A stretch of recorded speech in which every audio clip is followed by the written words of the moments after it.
How are you? I'm very well, thank you. Grateful to be here. I'm really happy to have you on the show. Seems like we booked this a long time ago, even though we didn't, but it's just one of those every once in a while. And I love all my guests. Don't get mad at anybody, but there's sometimes I see ones and I go, this one's going to be a really interesting one. And I get so much out of these conversations. So really appreciate your time today. Why don't you share a little bit about you and then we'll jump into the conversation. Sure. My name is Jake Knox. I am just putting out there, just launching my first book that I wrote that I've been writing for years. It's called Oak Logs and Gasoline, and it's a mentorship book geared toward both uh, young people who are coming of age, conversations, things that are going to hit them whether they like it or not, and are you prepared for these things coming at you? Simple things for inside of yourself, how you're going to move forward, who you're going to be, um, the things that hit you like when you're going to be alone, when it's appropriate to check in with how you look on the outside versus how you feel on the inside, and how you're going to manage stress, and all those little things are tough conversations. And when is it really a good time um, to have that conversation with someone? When are you in your life with your ego sitting on your shoulder? Are you going to ever ask somebody how you deal with when you feel lonely? And on the reverse side of that is for the mentors who are walking beside these young people to be able to maybe find a their voice in how to have these conversations. Maybe this is an easier way to bring these things up. I'm a dad. I have four sons. Is where this book came from. I've been coaching and mentoring my own sons for years. I have adult sons now, and that to be able to share some insight on, hey, other dad, your kid's struggling and you see it, but you avoid the conversation because it's uncomfortable and you don't know how to start it and you don't want to screw it up, and so you kind of kick the can down the road maybe, and so this book is there to kind of open that up and say, hey, it's okay to talk about these things, and this is how maybe you could start, and here's a bunch of different topics. You don't have to read it in order. It flows in a nice order, if I not for a lack of thinking about that. Um, but I'm really excited for that to come out. And what's it started 4 years ago when my sons and I were kind of talking about, uh, hey, Dad, we should start writing these ideas down. Dad, you should write a book. I can't believe like all these different quotes that you tell us, and every day, and they roll their eyes when they hear me say it again. And they're laying in bed and they don't want to get up and go to the voluntary practice. And I say, you got to get up and you got to show up. You have to get up and show up. Let's go. And they know when I say that we've already had the conversation. It's just kind of a little wake up for it. And so that's a big one. And there's a million other ones. And so that they're all sick of hearing. But it's shaped how we interact together, as a mentor and a mentee. Um, and so it led to, since the book came out, and I just anticipated getting this book out. It was like a singular goal of going, okay, let's get this book out. And it immediately caught fire, metaphor intended, but it caught fire. And the idea of what's happening and the relief that I see in people that I talk about with this, they're like, oh, whoa, oh yeah, please help me. Like, here, can we talk about this? I have friends texting me, and I read your book. And I opened it up to page 63, and boom, this little nugget hit me, and I already applied this.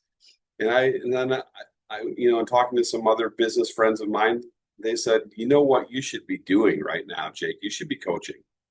You should be mentorship coaching. And there's no reason why. You already got your platform, man. You did it. And so you have a curriculum and you have a platform. So that's the next stage for me, is what I'm working on actively. Is kind of pivoting in my life, and the next evolution for myself is writing more, as well as using what's coming out and seeing the positive effect it's having on people, and trying to expand that to help as many people as I can.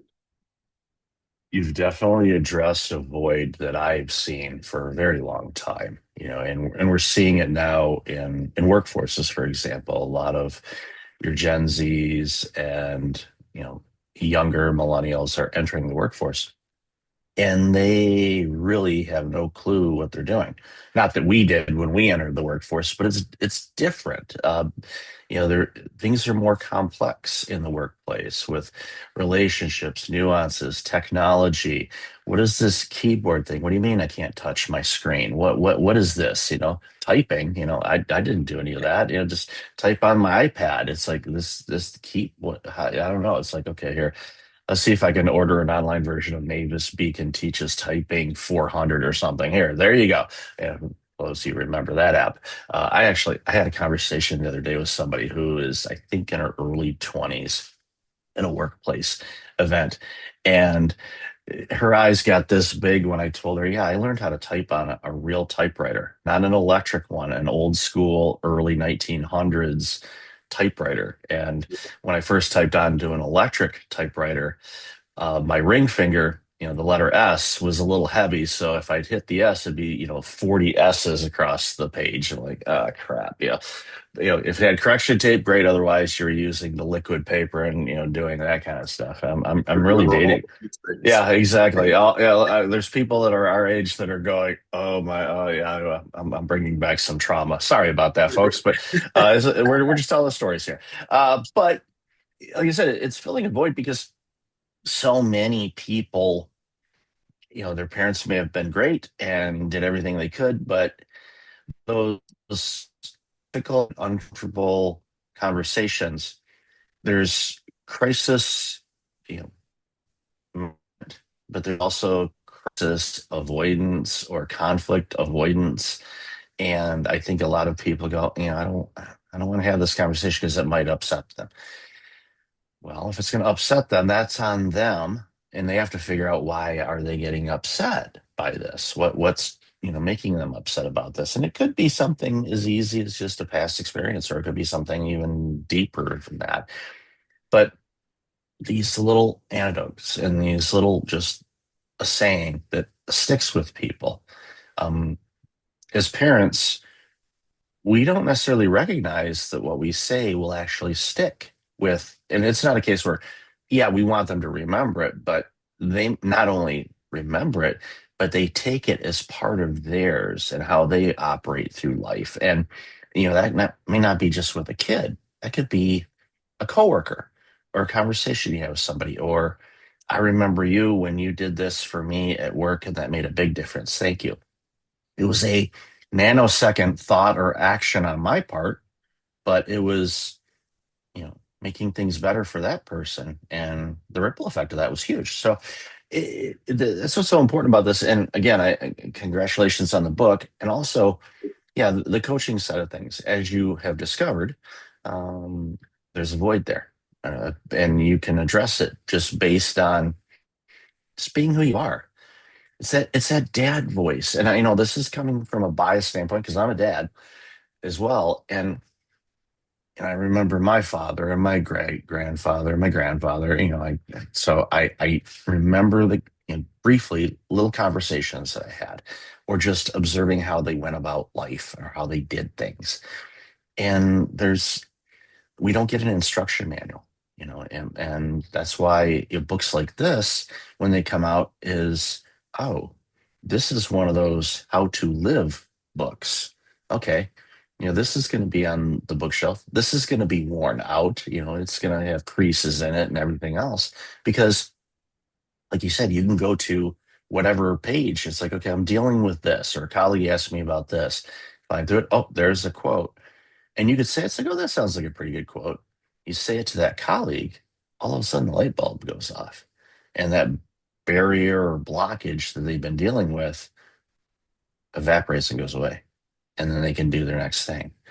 And when we have that, I don't want to call it a superpower, but when we have that power to be able to do something like that, we must. It's the right thing to do. So, There's a chapter in the book called Superpowers, and it's about finding your superpower. It might just be the ability to brighten somebody's day, could be your superpower, but superpowers and how you develop them and how you use them for good, not bad. That's literally a chapter in my book. And you're right. I mean, it's a validation of this conversation that we're having right now, because I call it a continued conversation. I didn't invent anything. in my book. I found some language that I hope resonates with people, but it's an age-old conversation that's been had between mentors and mentees forever, and it's going to go on until the end of time. And so this is just a continuation of the conversation. And my goal is to help other people find their own voice to have these conversations through their own voice.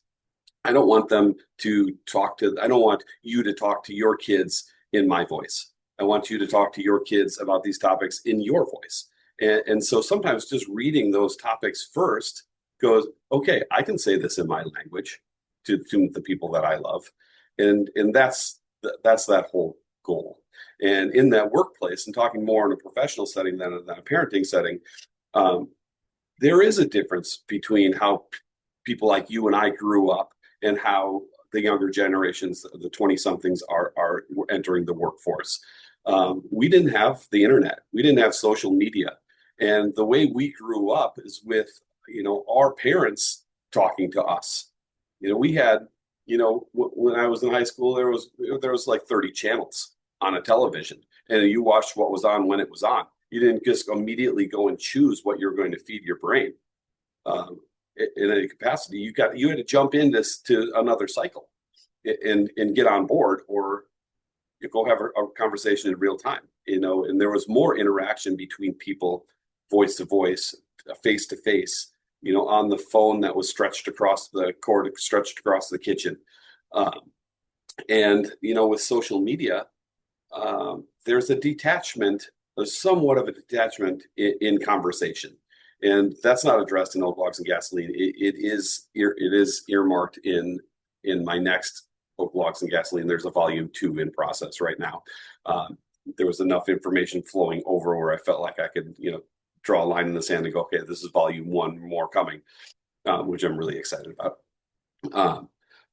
But there is that. And so I think it's even more important now for mentors to be able to get comfortable with talking again, get comfortable with having those conversations and mentoring people where they are at, not where you're at, and being able to recognize how simple you can start a conversation and make it a conversation. My teaching style is sitting around the campfire. The conversation sitting around the campfire, one-on-one in the truck driving to school. Hey, let's have lunch today at work with somebody and go, how's it going? Let's talk about that. Lay it on me, your perspective, and then we'll work with it from there. As opposed to the mentorship style of, here, come on, sit in this lecture hall because this guy's going to tell you about growing up. What's going to receive better? That space of feeling comfortable, like somebody cares about you, or you're another person being talked at. I mean, we're talked at all the time in our lives. Especially kids are feeling that way because people from our era are trying to like get their attention, and it's hard to get a kid's attention. I have a couple of high schoolers, a couple of kids out of high school, and man, I love that my older boys with more life experience are coming back and going, I like these conversations. These are, this is great. This feels good, Dad. Hey, Dad, can we talk on the phone? And I say the same thing to my high school kids, and they're like, yeah, good. Okay. Okay. All right. Like, oh my God, I'm in pain right now. Can you please make this stop? you know, and I know that I have to meet them in their space. And then I found tools to engage them, when they're ready to receive it and not force it when it's not going to be received. But that translates, I think, directly to young people in the workplace as well. I think that you find these younger people want it. They're probably yearning for it. Some of them are yearning for it, and then they have never gotten it, or have a concept of what that wisdom coming to you feels like, but maybe haven't let it be received yet. I was in the sitting in the stands at a high school wrestling tournament a few weekends ago, and I heard somebody behind me, and I immediately like scrounged for a piece of paper to write this down. I heard, "Oh my God, my kid is 100% unparentable, but his coaches all say he is the most coachable kid we've ever met." Boom, mentorship. Sometimes where it's coming from is massively important. And that to me is the affirmation of helping coaches find their voice. Because I was the same way, man. I didn't want to hear it from my parents growing up. And I wish I could go back and just for that information inside of myself to go, what did my parents say to me that just bounced right off of my face and never sunk in for a minute? I wonder how much content there is there that I just resisted and didn't intake. And you can't have what you can't have, but I can take that sentiment and move it forward and go, here, coaches, look at this is the gap you fill. This is You're not just here to win tournaments. You're not here to win the state title. That's a great benefit, and winning solves a lot of things. But you're pumping out student athletes into the world. And what are you pumping out? What's your legacy going to be? And these kids' parents can't talk to them because they're mom and dad. And as simply as that. They love their parents, but they're not hearing it sometimes. And that's a wonderful opportunity to be a mentor there. Most definitely. And yeah, you see that all the time. Oh, such a great kid. And you're like, oh, which one? Could you point that? Which one is it? Oh, that one? Yeah. What? Exactly. Who? Or like my brother and I mean, we were angels around our grandparents, and of course, maybe not so much around our parents. We weren't little devils, although they may have disagreed at some point on some things. But hey, that's what it's all about. But you're saying there was a lot there, and a couple of thoughts came to mind, and I'll use that coach versus parent analogy where. And this was when I was in college, and my original career was in accounting. So I did taxes and audits. And I feel for the people right now that are entering that season at the time of this recording. You have my blessings and prayers. It's torturous for the next few weeks, but April 15th will come. Now, for taxpayers, that day is scary. For tax preparers, it's utopia. Finally is over. But I remember being in college, and there was a professor, and I took the class and had to drop it because I just wasn't doing well in it. And I said, okay, maybe I was just having a bad time. I don't know what's going on. So I re-enrolled again. I'm like, okay, focus. I was doing great in other classes. It wasn't like I forgot how to study or anything like that. But did it again, same kind of results. I'm like, all right, something's amiss here. Is it, and I remember my dad saying, maybe you might want to consider a different career because if you're struggling with this now in school, when you're out professionally, that might be an ongoing struggle. I don't know that, but let's talk about it. Think about it. I said, now I want to try it one more time, but I'm going to take it with a different professor because there was another professor who was teaching that class the next term. It was on a Saturday morning. And when you're in your late teens, early 20s, the last place on earth you want to be on a Saturday morning is a classroom. But there I was. I aced the course. And now I did two things. Number one, it's like, well, did you bring your old notes and study from them? No, I threw my old notes away. I completely just got rid of everything, bought a brand new textbook, everything. I went in there, let's start this again. Slow down. Don't think about what happened. Those are done. Let's move forward. And it just flowed. And it was his his teaching style and how he presented it was the same material. It Yeah. clicked. Yeah. I'm like, all right, go. And conversations with people. Sometimes I'll talk with somebody and they say, I've talked with so many people about this, but you're the first one that for some reason it's setting in. And I'm like, I'm listening and I am spitting out words that come to mind. But Yeah. apparently from a universal standpoint, or you're at the right place at the right time, it's Yep. hitting. And good. I'm thrilled about that. And it just you just go into it and have been a mentor. I've shared this story real quick. Same college, by the way.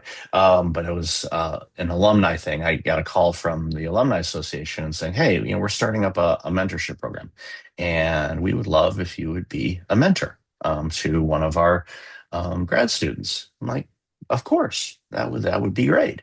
So I Oh, go back on campus for the first time in nearly 30 years, and they had modified it a bit, but there were still some things that were pretty cool. They had set up this accounting and business school. So used to you walk in and there was this wall and brick wall and stuff like that. Well, they gutted that out and they made it look kind of like a media room, like what you'd see on Bloomberg TV. They had a ticker scroll at the top, and I'm like, "Oh, well, I know where my alumni money's going. Okay, that's good. That's pretty cool. I'm not upset with this. This is actually pretty neat." So I go there and meet the individual. He's a grad student. His wife was also a grad student, but and this was in Michigan. His wife was going to grad school in Illinois, and career-wise, she was going to end up making a lot more money than he would in his role.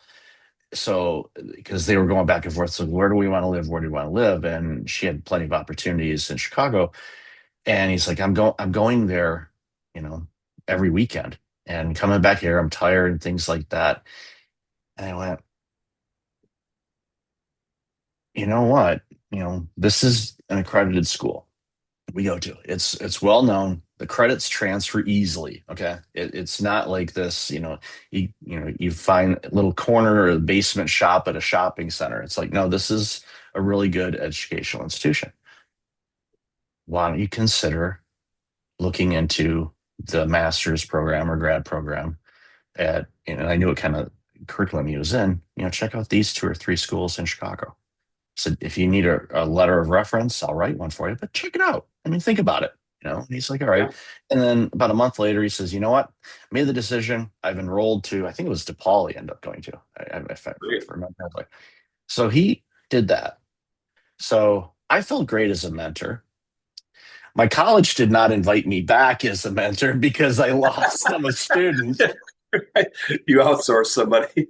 Yeah, like that's not what we meant. We didn't mean mentor him to have him leave. I'm like, I'm gonna mentor him to be the best being. That means he leaves this institution. That's the right thing to do. But yeah, they didn't invite me back. I was like, why didn't they invite me back? That's I'm funny. gonna kill. Yeah, so I love it. It was such a great experience, and I love being a mentor, and I love being mentored because, Sure. and it is. I encourage people to play in both arenas, because one, when you're being mentored, you know, do your best to say, "Hey, Mister Ego, I'm going to have you hang out over here at the neighbors down the street in the basement. Lock the door, padlock. Okay, we'll come get you eventually. I know you're going to find That's you. Egos find cute. your way. You'll get out of. You'll escape. You're the best at escape rooms. Okay, don't worry about it. But I want to be there and leave ego away so I can just say, "Hey, what are you seeing that I'm not seeing? What are some ideas?" And being a mentor is the same thing. I'm going to listen based on my perspectives, my experiences, or experiences of conversations I've had with other people. I'm like, yeah, you know what? Jake talked about this, a few months ago, and he said this, this, and this, and it was in his book. Here's, I'll buy you the book. There, it'll be in your mailbox tomorrow. There, good. It's like, no, just buy me a coffee. I'm good. But ultimately, it's when you can just share life experiences, it makes life experiences for others better in many ways, maybe a little easier because life is hard. We all know that. But if there's little twists and turns along the way, it's like, oh, that really helped. And maybe this could be a career changing move, or it could just be having trouble connecting to my 14-year-old daughter who is nose deep into her iPad and can't really get anything from her. Well, here's a pro tip: you want to talk to your kids, change the Wi-Fi password. Yeah. Yeah, Right. it's like the kids will come out of their dungeon real quick. What's wrong? The Wi-Fi down? They'll even start the conversation. Yeah. Hi. How are you? Good. What's going on? Is the Wi-Fi down? Yeah, it is. Oh, why? Well, you didn't pay the bill. I don't pay the bill. Yeah, I know you don't pay the bill. I was just checking to see if you were listening there. Okay, Right. let me see. Let me see if I can fix the Wi-Fi password. Okay, there you go. And okay. Oh, it's working now. Great. All right. Great talking with you. Hope everything's going well with you. Good You talk, know, Russ. yes. Yeah. See you next week. Yeah. When I change password again. Yeah. Right. It's like, but again, there's so many opportunities, and I know your book, is little nuggets. Everybody, and this is something I was going to ask you and talk about too, from the coaching standpoint. And you alluded to this and how you approach it, but you did say something really close to this. A lot of times, coaches and mentors, they go, "I've got the mentor book and page one," and no, meet them where they're at. They might be at page 42, or they could be at page one, or somewhere Yeah. in between. Meet them Yep. where they're at, give them what they need. It's like if someone says, I want a peanut butter and jelly sandwich. Don't say, okay, well, here's the history of how peanut butter was made. You could maybe tell them that as you're making it if they're interested, but don't Sure. say, let's talk about the history of peanut butter first. And at the end of the point, they already went on Uber Eats and ordered something else, and like, oh, never mind. They had, because those kids, they're smart, and Yeah. somehow they got access to the credit card and they ordered their food, or they bought an Uber gift card. Who knows? But long story short, I think the work that you're doing and will do is again so desperately needed and important. And obviously, you saw it. You thought, and I love how you said this a moment ago. My goal was I want the book out. Boom, mission accomplished. Book is out physically. I can touch it. There it is. Great. And all Yep. of a sudden it went, hey, look at all these doors that just flew open. And wasn't thinking about that. That's what happens when you get into the game. That's what happens when you do something and you take action. Things happen. And sometimes we expect what they happen. Sometimes we're like, I didn't see that. But Yeah. obviously, kudos to you for taking the time and effort to write a book, because we know and you said it's taken you years to do it, but you got it. And now, well into volume two, congratulations, and Thank you. all that. So, as we close, anything you want to highlight or bring up that we've had over our conversation so far? I think the last thing I wanted to note, just from the last few things that you were saying, is meeting those kids where they're at, and I guess this can be my closing um, thought for the conversation is when that kid comes to you and you're a mentor, and that kid comes to you and you're prepared to listen as opposed to tell them what to do, and they say to you, "The sky is green," and your immediate reaction inside of yourself is to correct and say, buddy, the sky is not green. The sky is blue. Obviously, look up. Let's do this. Um, that approach is authoritative and corrective, and it doesn't land with a lot of young people because they don't want to be told that they're wrong. They don't want to be met with, you're dumb, you're wrong, this isn't correct, this is what's right. Um, a different approach may be, hey, the sky is green. Okay. How did you come to that conclusion? What did you see that would make you think that the sky was green? Boom. Now we're in a conversation. Now you just put it back in their court to tell you more about them. It gives them the authority and the license to speak more about what they believe right now, as opposed to being immediately shut down.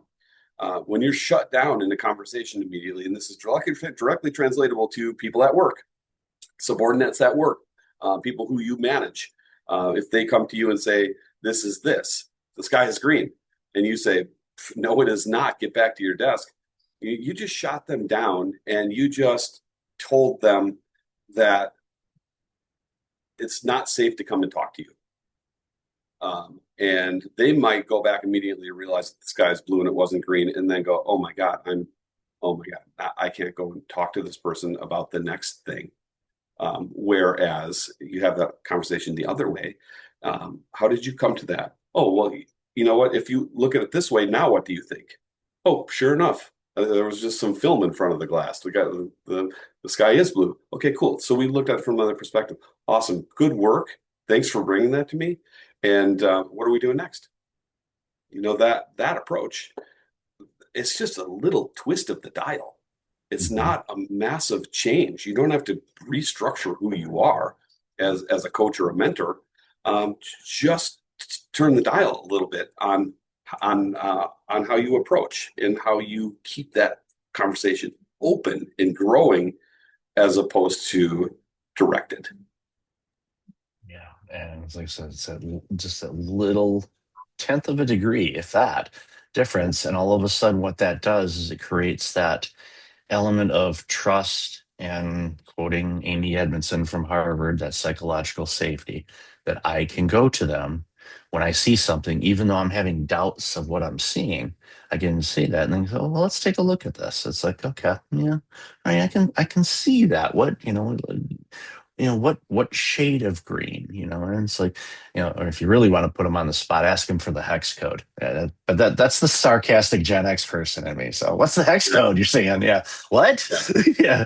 But love this conversation, Jake. Where can people find out more about you and this amazing work you're doing?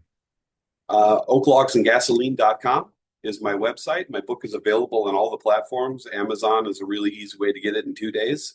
Um, Available in hardcover, softcover, audiobook, ebook. I'm currently working on a Spanish translation for it, so we can reach that many more people. Um, uh, and that's it. That's where we're at. Looking forward to having as many people in this conversation as possible. It feels good. Every conversation like this feels good. And for mentors and managers out there in the workplace, um, if people feel safe coming to you with questions and ideas, they will fight for you. And if they don't feel safe around you, they're going to do the bare minimum and get out of there. Yeah, people don't quit jobs to quit their bosses. So love this conversation. Thanks so much. And congratulations on the book again and all the work you're going to get to do. Thank you. I love the conversation. Thanks so much for that.